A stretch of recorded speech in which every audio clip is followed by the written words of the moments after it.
Virus corona atau COVID-19 adalah penyakit yang tidak pernah terbayangkan bagi setiap umat manusia, termasuk mereka yang ahli pada bidang kesehatan.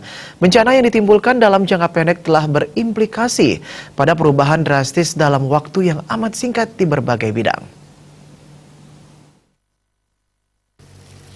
Guru Besar Fakultas Ekonomi dan Bisnis UNUD Iwayan Ramanto menjelaskan, jika dibandingkan dengan tantangan yang lain, pandemi COVID-19 jauh lebih melumpuhkan sektor usaha Bali, terutama yang berkaitan dengan industri pariwisata. Berbagai kebijakan pemerintah telah disiapkan seperti bantuan santunan pekerja yang dirumahkan, keringanan tarif pajak hingga relaksasi pinjaman perbankan oleh otoritas jasa keuangan memang harus dihargai. Bantuan-bantuan itu sebetulnya belum cukup untuk menjadikan sektor swasta dapat menjaga keberlanjutan atau sustainability usahanya. Perusahaan swasta di Bali perlu melakukan pemikiran ulang secara fundamental dan perencanaan ulang secara radikal atas manajemen keuangannya, terutama ke arah penataan keberlanjutan usaha dengan risiko yang termitigasi. Sektor usaha swasta mungkin bisa meniru manajemen keuangan badan usaha milik negara dan daerah. Bahkan mungkin juga dapat meniru lembaga perkreditan desa LPD, terutama yang terkait dengan kebijakan menjaga keberlanjutan usaha.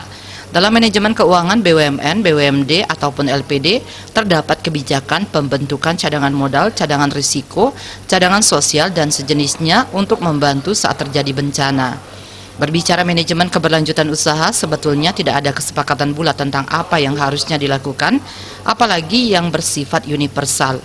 Elkington 1994 di tingkat global menganjurkan dunia usaha untuk menjaga keberlanjutannya dengan memperhatikan triple bottom line yang disebut 3P, Profit, People, Planet. Jadi perusahaan sebaiknya tidak hanya memikirkan keuntungan saja, tetapi juga kemanusiaan dan lingkungan alam sekitar.